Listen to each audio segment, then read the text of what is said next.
देखिए, अज़रबैजान की दारुल-हुकूमत बाकू में COP29 कॉन्फ्रेंस जारी है। आज यहाँ पर पाकिस्तान के पवेलियन में नेशनल क्लाइमेट फाइनेंस स्ट्रेटजी की एक तकरीब मुनक्किद की गई। मेरे साथ वज़ीर खजाना साहब मौजूद हैं, उनसे बात करते हैं। अस्सलाम वालेकुम सर, क्या है इसमें क्लाइमेट फाइनेंस की बात करें, पाकिस्तान के लिए क्या स्पेशल है और क्या अचीवमेंट देख रहे हैं? देखिए, इस वक्त यहाँ जो हमने नेशनल क्लाइमेट फाइनेंस की बात की है, उसमें पहली बात तो ये की है कि हमने जो पॉलिसी फ्रेमवर्क उसका क्रिएट किया है, एनडीसीज क्रिएट किए हैं। हमने कहा है कि 2050 तक हम नेट जीरो की तरफ जाएंगे, लेकिन फिर आगे उसको किया है हमने कि although V net less than 1% of global emissions, लेकिन हम फिर भी पहले 10 मुल्कों में आते हैं जो क्लाइमेट वल्नरेबल है। तो उसके लिए हमें एडेप्टेशन फाइनेंस चाहिए।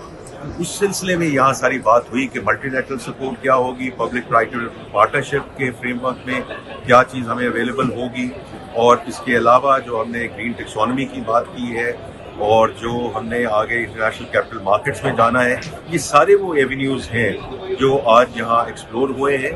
और आज सुबह की जो तकरीब थी उसमें एक्यूमेन ने पहला क्लाइमेट इन्वेस्टमेंट फंड क्रिएट किया है, particularly for Pakistan, focus on agriculture. ये कई बहुत आज मुस्बित इसमें इक़दाम जो है वो सामने आए हैं। So it's a continuation of our entire discussion कि हमने जो बाकी दुनिया के साथ मिलकर हमने ये जो एडेप्टेशन फाइनेंस है इसको कैसे आगे लेकर चलें। सर, ये तो यकीनन आज एक अच्छी पेशरफ्त हुई है।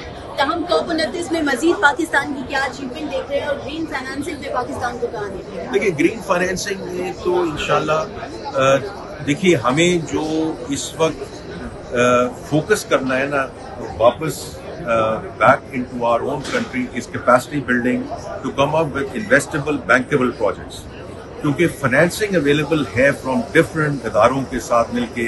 आज ग्रीन क्लाइमेट फंड वाले भी थे जिन्होंने उस फंड में जो एक्यूमेन का जो फंड है उसमें भी उन्होंने इन्वेस्ट किया है।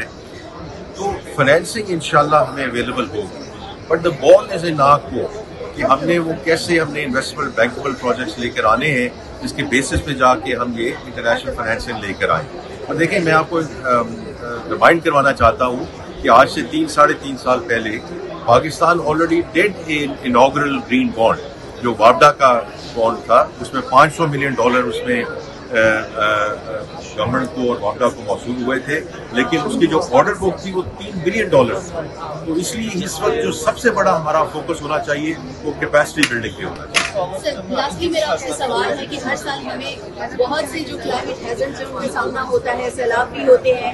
इस COP29 के बाद क्या पाकिस्तान एक नोशन होगा कि आने वाले साल खुदा न खास्ता ऐसी सूरत हाल होती है तो उसमें कम अज कम बेहतर इक़दाम हो और हम बासानी? देखिए, जो काम हमें खुद करना है एज हुकूमत वो हमें खुद करना चाहिए, क्योंकि ये हम बाकी लोगों पे इसका दारोमदार उस पर नहीं कर सकते। So there is work that has to be done at our end. लेकिन फॉर एग्जांपल अभी मैं जब not necessarily here in Baku, लेकिन जब मैं वर्ल्ड बैंक के साथ था दो हफ्ते पहले इन वॉशिंगटन DC, तो उस वक्त ऑलरेडी ये चीज बात हो चुकी थी कि फॉर एग्जांपल अगर वर्ल्ड बैंक के फंड्स हमारे पास अवेलेबल हैं एंड खुदा न खास्ता कोई ऐसी आजमाइश हमारे पे आ जाती है तो फिर हमें एक बहुत बड़ा कोई फंडिंग प्रपोजल नहीं बनाना पड़ेगा। Some of those funds can be repurposed right away as we go forward. अहम पेशरफ्त तो हो चुकी है, लेकिन मजीद पाकिस्तान कह रहा है कि उन्हें यकीनन बेहतर नताइज की तवक्को है और अच्छे नताइज यहाँ से लेकर जाएंगे। COP कॉन्फ्रेंस जो कि 11 नवंबर को स्टार्ट हुई थी, 22 नवंबर तक यहाँ अज़रबैजान की दारुल-हुकूमत बाकू में जारी रहेंगे।